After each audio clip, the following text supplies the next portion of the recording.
setting up your meeting. I know this will be at the start. This is like the intro music. Okay, then I need to turn the sounds off there. Good. So, hello, welcome to World Nickel Harper Day. This is, I suppose, part two, and we are currently with Holger Funke. I think you're currently in Germany. I think it's that you're in Germany rather than Gotland. Yes, in Germany right now. Who's going to introduce some of the amazing collection. So I am going to unspotlight myself and hand straight over to Holger. Hello, hello. I hope you can hear me. I will make it just in English and not for Svenska and auch nicht auf Deutsch. I want to show you just a small part of my collection. I have now here around, I think, 33 Nyckelharpers. And I don't want to talk about the usual stuff you hear everywhere. I just want to show you the special instruments because every Nyckelharper is very unique, like every player. And so let's go on.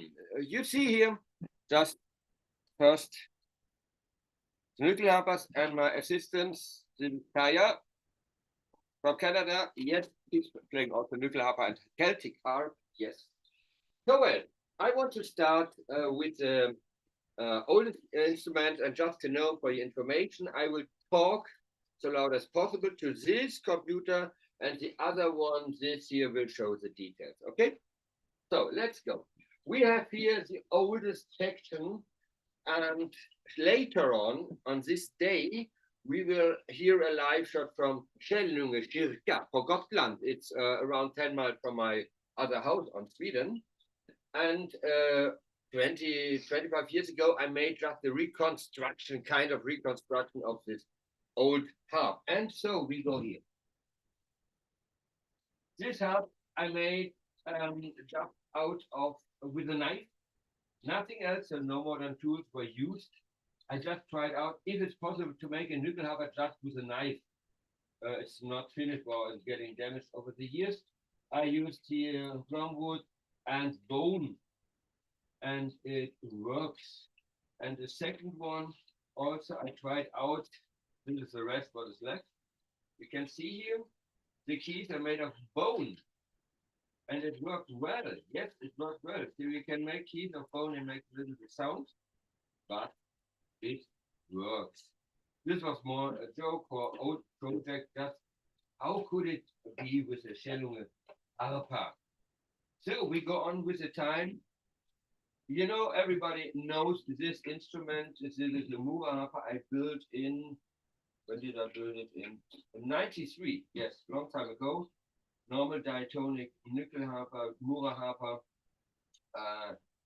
And it's funny always when people say, hey, do you have a Viking harper? No, it's not a Viking harper. Vikings, yes. Mura harpa. The next one. Here you can see on the next one. This is called Harpa. The Harpa is very well known in northern Sweden and in Finland. There you find also another type. This instrument was built by Björn Björn, the Harpa. And the next older ones, of course, are the contrabass and the silver bass. So we have here a contrabass. You can see the details, I hope, the contrabass. Yes, I will pick it up.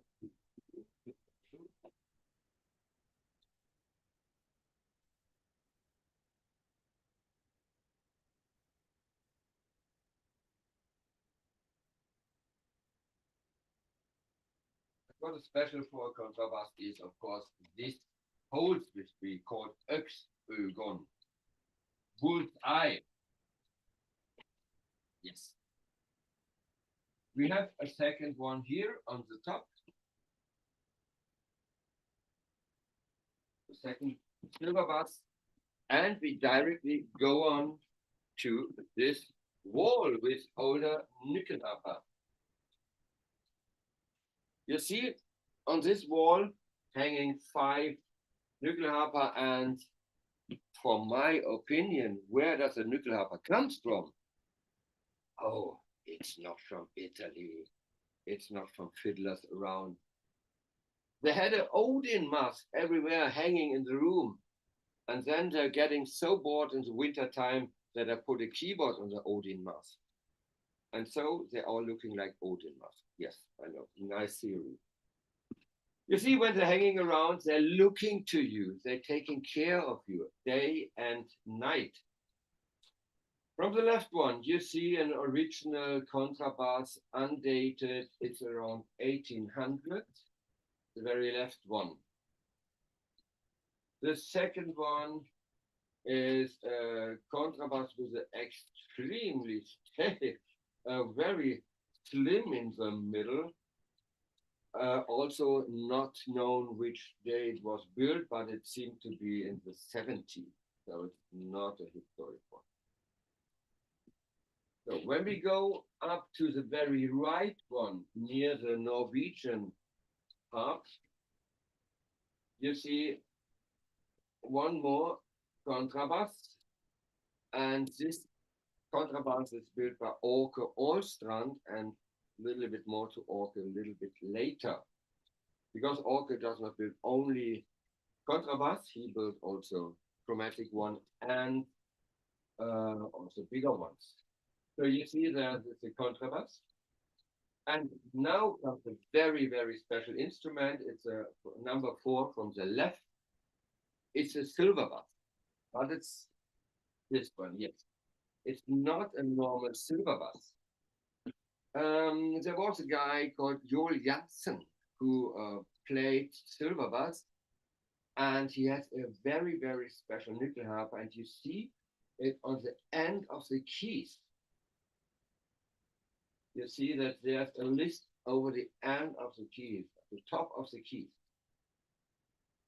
And there's one from Joel Janssen getting reconstructed in Sweden. And this is the second one. It's Joel Janssen nyckelharpa, and it's a new made of this old one. You see, this is a very special kind of the keys of this harpa, and so called Joel Janssen's nyckelharpa. Very, very, very rare. So in the middle, it's one of my oldest instruments I have. It is from 1876 and it's a silver bass. And on my website, I have a description of this nyckelharpa. It's been in original shape. There's another line, still original, including the bow.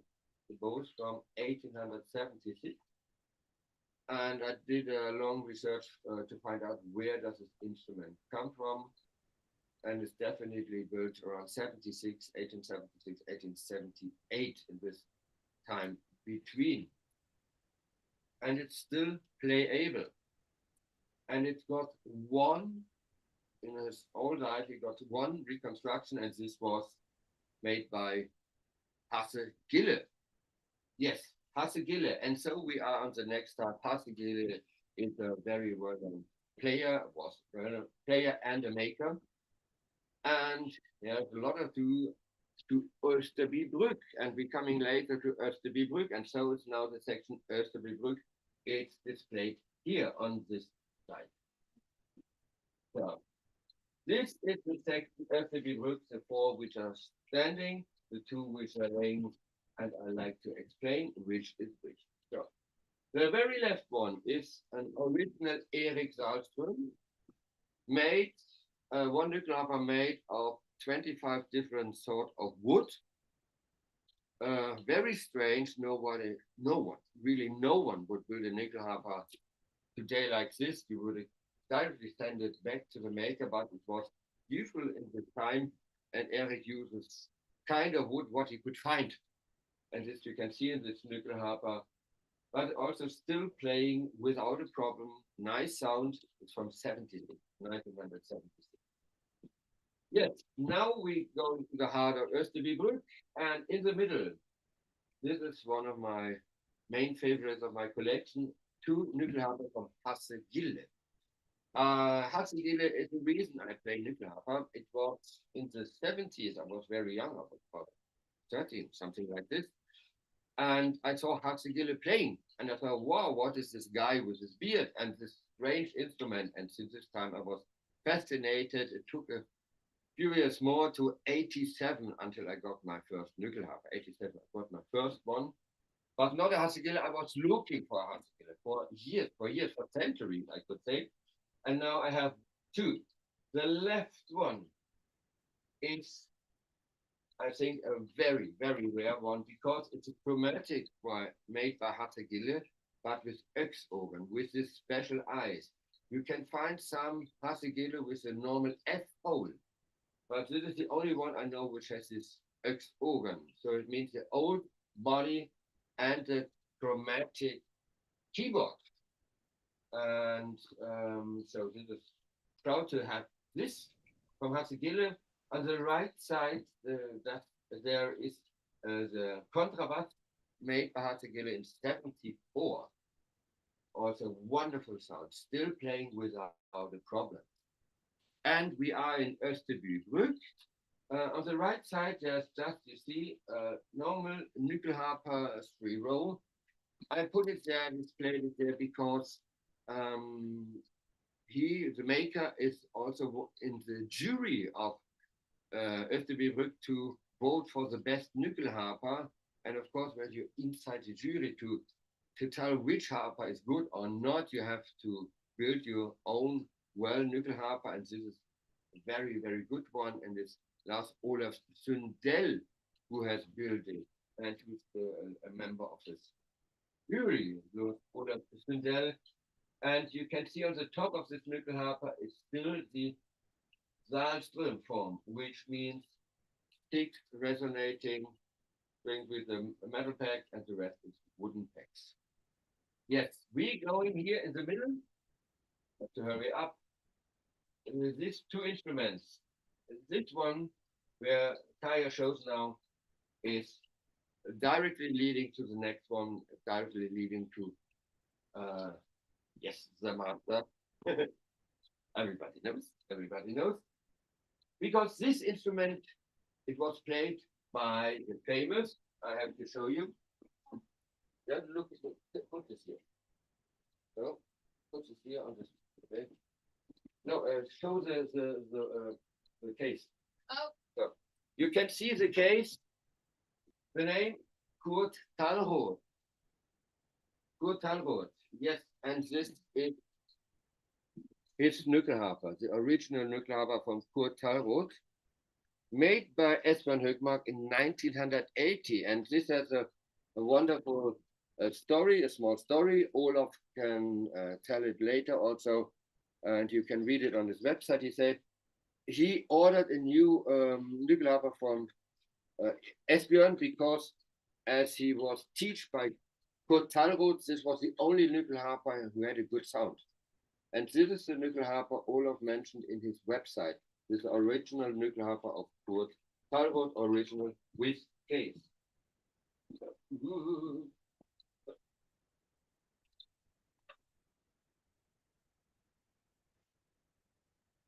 So, to get to the heart and for me, the holy grail of all instruments,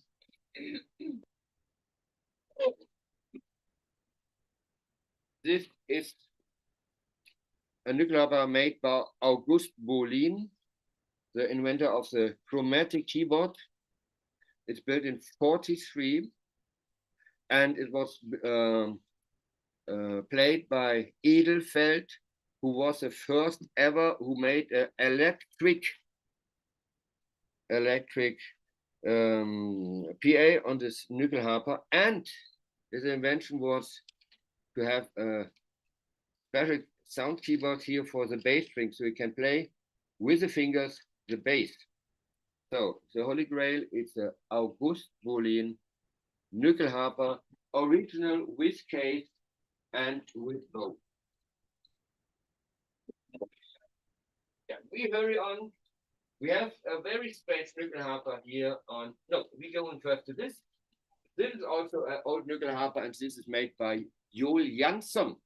And when you're looking to the keys, when you think your Nyckelharpa has not enough keys, so look to this Joel Jansson. It's the only one nyckelharper I know who has keys everywhere, on every single key there is a pack, on every. Yes, it's amazing. And when you think, well, what time it was built in 51, 1951. They just make a lot of testing out of instrument, how it works. And so this instrument from him, he has the most keys ever on nyckelharper. Also in the original case, still as he has left the nyckelharper. So a very strange nyckelharper here is this nyckelharper built by Johnson in Esmo. He has lived. I have to show. So,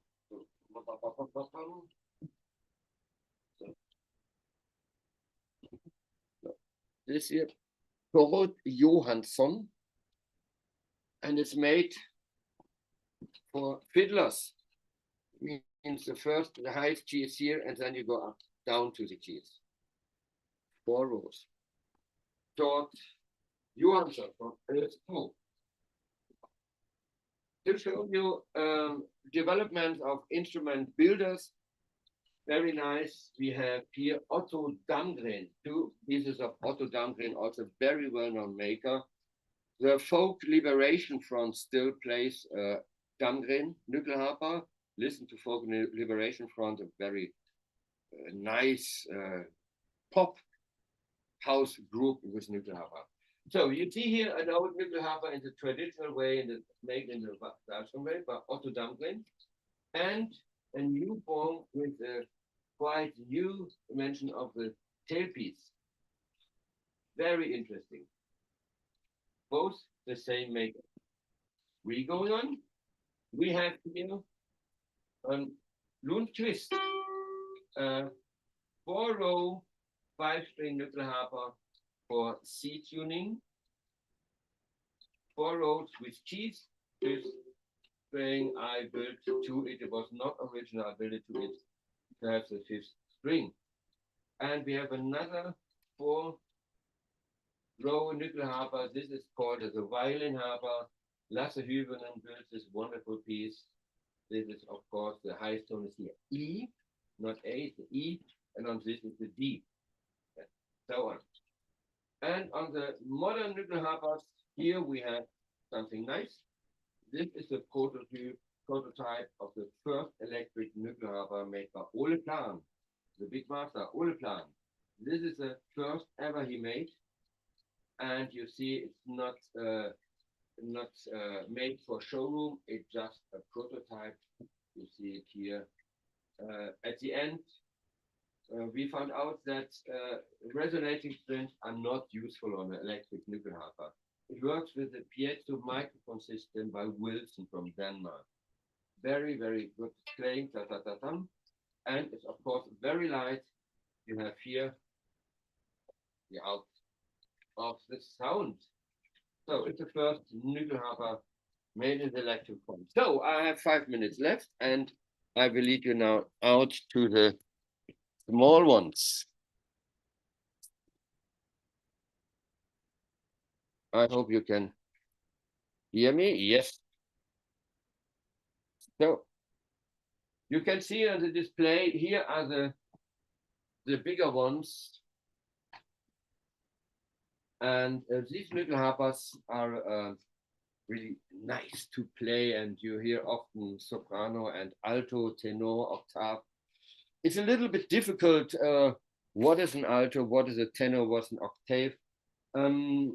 So Ole told me, Ole Plan, he told me, oh, that's very easy. A soprano, soprano. Alto is a bigger one with a manjou. It means the distance between saddle and bridge, not 400, has 440 millimeters. This is called alto because it's down 1 quint, and the highest tone is not an A, it's an E. It's called an alto. When it has 4 rows, it's called tenor. And when it's a bigger one, which is 1 octave lower, it's not a tenor, it's an octave. So to make confusion everywhere, this is how the suites are. So we will start here This is, we will start with this instrument. I was going to Ola and say, Ola, I want to have a super fancy Mura harper, which looking a little bit old, yes, for my shows. And so this instrument was developed. It's a 4-row Viking harper. So it's a Mura harper. It looks like a Mura harper, but it's 4-row. And it's, of course, nice for shows to have an instrument that looks like this. We use also on our shows this instrument, and this is called tenor or an alto plus fourth row. It's made by the master Ole Plan, 440, and the highest tone is here in E, and 4 rows for all. The instrument you can play up high and low, wonderful. And what I love on Ole's instrument is when you put here to this side first, that they're open. You see that they're open here at your background. Very nice. I love it. So we have here 5-string, 4-row by Lars Ina Magnusson. 1, 2, 3, 4 rows, and also a 5th row. Nice to play, but incredible to repair. It's a nightmare. It's a nightmare. So on. We go on to this year. This is the first ever made 4-row by Jean-Claude Condy. Jean-Claude Condy is known that he builds a lot of 4-rows, and this is the first make ever made. Was played by Marco Ambrosini, and you see that the keys, you could open like this. Isn't it nice? Incredible. Wow. Like a sandwich.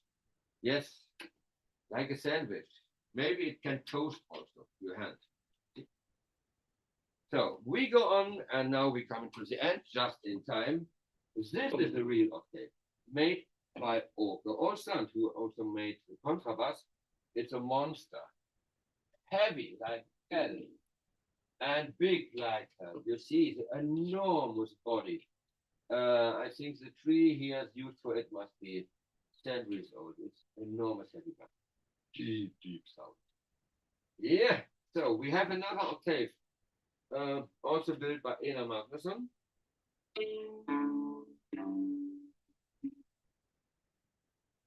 Wow. Also measure 510 millimeters, 510.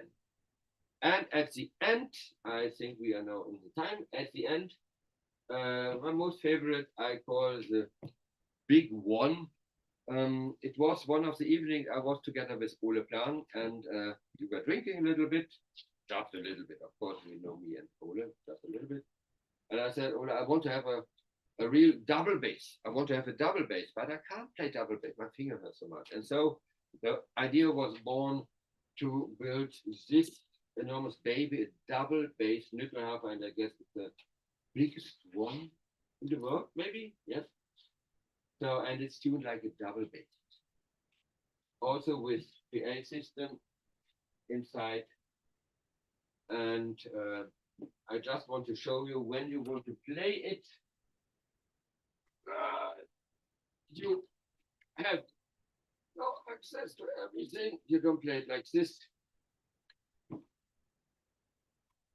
You see, this is a monster. Oh, yeah. I keep a boat. Wait a second.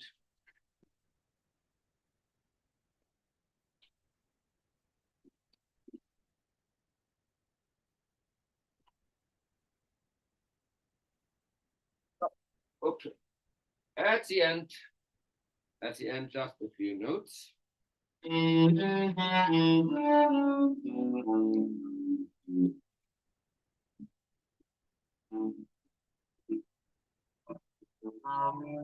Holger, Holger, if you're going to play, you need to turn original sound back on. Okay, so this is the very last what I will do. Okay. So I will say, now the time is over. I don't want to exceed my time.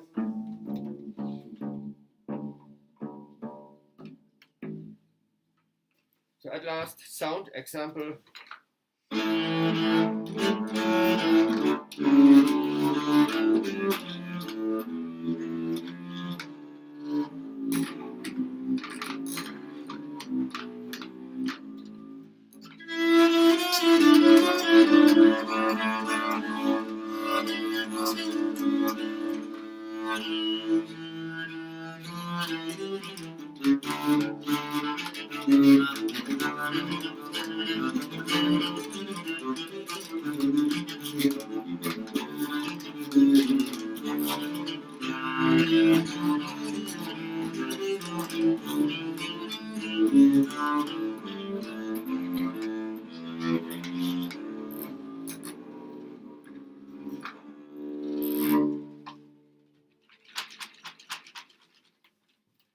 So on, the time is running.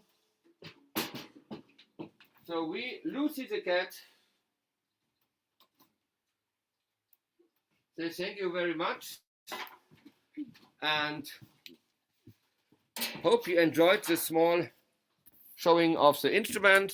We say goodbye, goodbye, goodbye. And just to know, at the end, small advertising for me, I repairing Swedish nyckelharpa like this.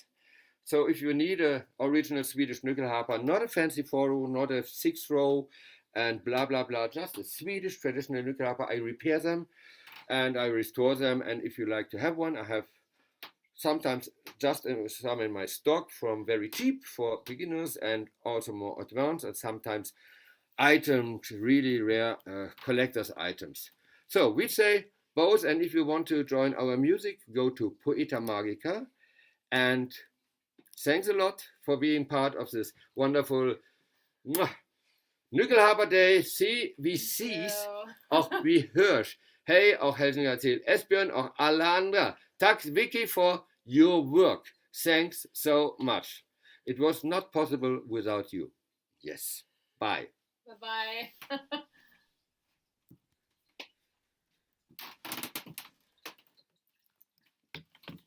I was muted. Thank you so much, Holger. Holger. Yeah, I'm going to stop the stream. You're brilliant. That was amazing.